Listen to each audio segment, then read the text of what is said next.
मन किया बहादुर की पानी को कैसे आई। महाराज भीष्म कहने लगे कहो महाराज कैसे बुलाए। जवाब दिया महाराज तुम तो दरबार में इतने खोए हुए रहते हो तो तुम यही बोलेगा कि तुम्हारी लड़की शादी के लायक हो गई है। महाराज भीष्म कहने लगे ये तुमने बहुत अच्छी बात कही।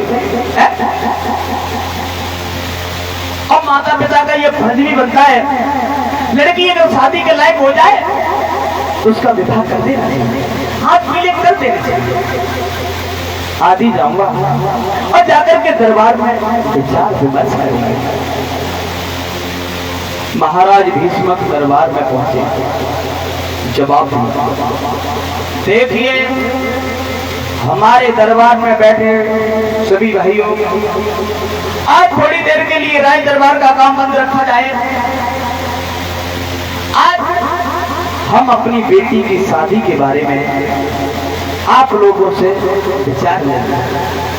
बेटी हमारी आप लोगों ने देखी है, देखने में सुंदर है और सुंदर लड़की के लिए सुंदर लड़का का होना भी अति आवश्यक है। तुम्हारी नजर में अगर कोई लड़का हो देखने में सुंदर हो, जिसका चरित्र साफ हो, समाज में जिसका सम्मान हो रहा हो, कोई लड़का हो तो हमें बताओ। जिसके जो दिमाग में आया उसने दो बताया। एक उठकर के खड़ा हो गया, महाराज की जय हो। मेरी समझ में कौरवपति दुर्योधन का नाम आया। दुर्योधन से अगर रुक्मिणी की शादी हो जाए तो कैसा रहेगा। भीष्म कहने लगे नहीं, दुर्योधन छोड़ो। भाई और बताओ, दुर्योधन का घमंडी है, सगे भाइयों का सगा नहीं हुआ, दुर्योधन को छोड़ो। कोई किसी का नाम लेता है तो दूसरा खड़े होकर के उनके अवगुण बताने में लग जाता है। सुबह से दोपहर हो गया लेकिन फैसला नहीं हुआ, फैसला नहीं हुआ कि रुक्मिणी का विवाह कहाँ किया। कहने का मतलब है दोस्तों, दरबार के पानी पानी से और राजन नाम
का नाम लेता है, दूसरा खड़े होकर उनके अवगुण बताने में जुट जाता है। कहने का मतलब है दोस्तों,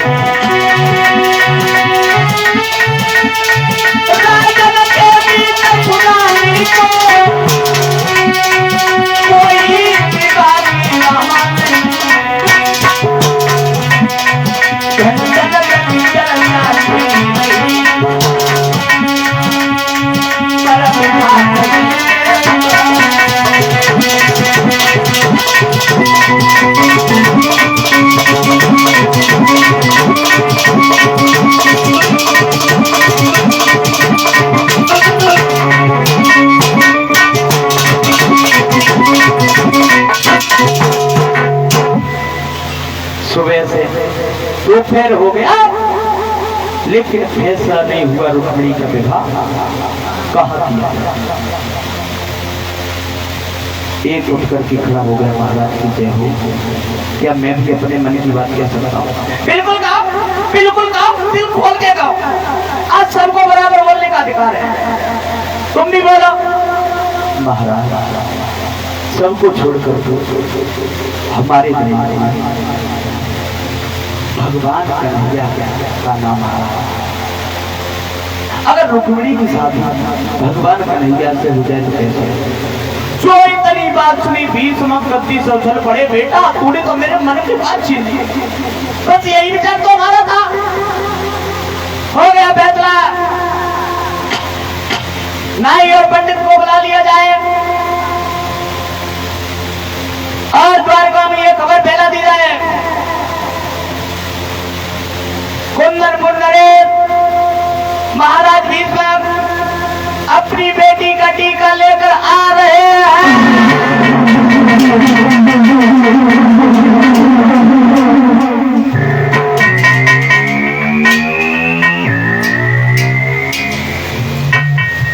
बात पूरी नहीं हो पाई, तब तक भीष्म का बड़ा लड़का रुको पिताजी, किसकी बड़ाई सुनकर के तेरे हर्ष में हो गए तुम? वो कन्हैया वन वन में गाय चराता रहा, कई माँ का लूट लूट के खाता रहा, घर में भोजन तक नहीं है। वो कन्हैया उसके साथ में अपनी बहन की शादी हरगिज नहीं करी। जवाब दिया बेटा, अरे शादी हो थोड़ी गई, हम सब लोग आपस में विचार कर रहे हैं। तुम्हारे दिमाग में अगर कोई लड़का हो तो हमें जवाब दिया पिताजी, हमारी बहन इतनी सुंदर है, इतनी सुंदर है कि उसके मुकाबले में हमें कोई लड़का नहीं है। अच्छी बात, अच्छी बात, सुंदर है तो इसका मतलब ये है कि तुम्हारी बहन की शादी होगी ना, जिंदगी में कुंवारी रहेगी ना। सोचो सोचो सोचो। थोड़ी देर बाद रुको कहने लगा, हाँ पिताजी एक लड़का है, बड़े पैसे वाला है, रूप में जिसका निराला है, आदत का भोला भाला है और कोई गैर नहीं अपने रिश्ते वाला है। बोले कौन है? काका रहने वाला, क्या नाम है? बोले तुम जानते तो, लेकिन तुम्हारी समझ में नहीं आ रहा। नहीं यार बोला नहीं, हम तो नहीं बता रहे।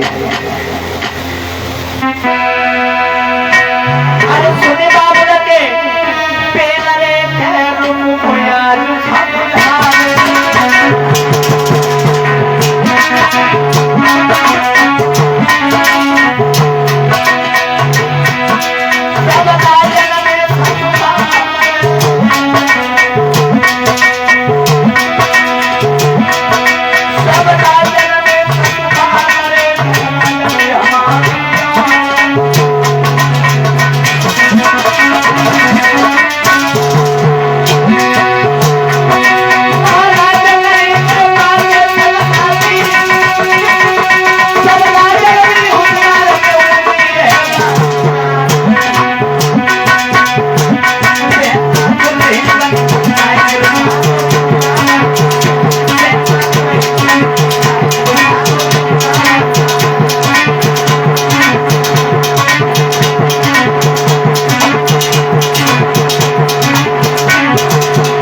जवाब दिया,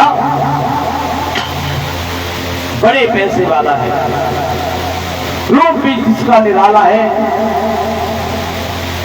और साला है तो क्या है बड़ा दिल वाला। जो इतनी बात सुनी, भीष्म साथी को पीछकर कहने लगे, कमी तू अपनी बहन की शादी अपने साले के साथ कर सकता है? क्यों नहीं कर सकता? क्यों नहीं कर सकता? जब वो अपनी बहन की शादी हमारे साथ कर सकता है तो मैं क्यों नहीं कर सकता? जवाब दिया, देख लो समाज तुझे मुंह नहीं दिखाने देगा, जिंदा नहीं छोड़ेगा ये समाज। मेरी बात सुन, वैसे भी हमारे 2-4 लड़कियां नहीं है, एक ही है ये रुक्मिणी, इसलिए मेरे लाल अरे इकलौती घर में बिटिया रे हम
भगवान कन्हैया को बुलवा लो, उनके साथ में शादी करो।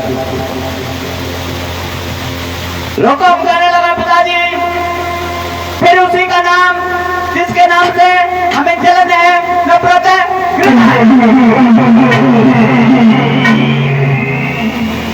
एक बात कान खोल करके सुन लो,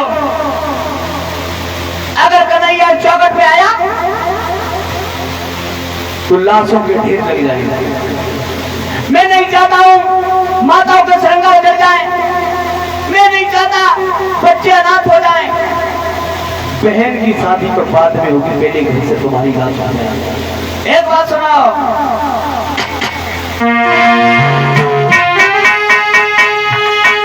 मेरे सामने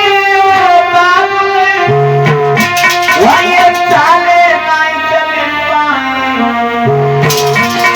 चाहिए, शादी पक्की होगी तो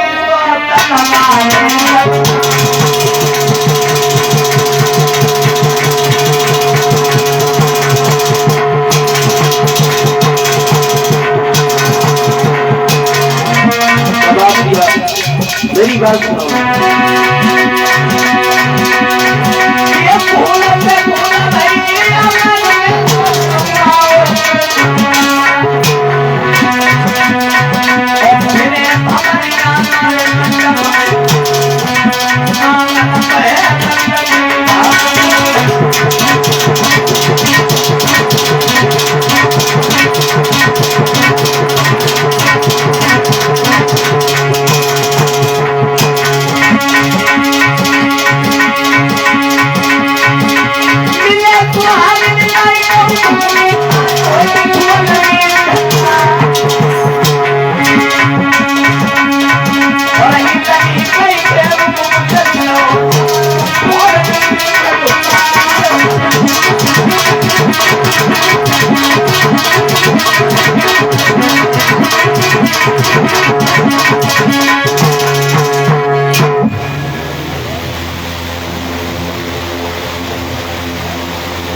इधर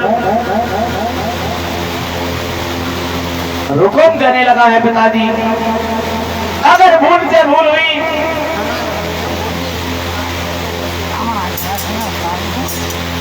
और अगर इस चौखट पे भगवान कन्हैया आए तो डोली की जगह आरती उठेगी,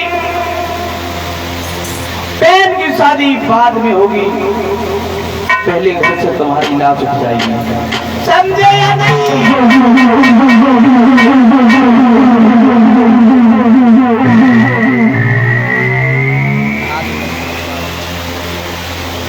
उठा, चला गया। भीष्म बैठ बैठ के रोने लगे। इस कमीन ने हमें समाज में मुंह दिखाने के लायक भी नहीं छोड़ा।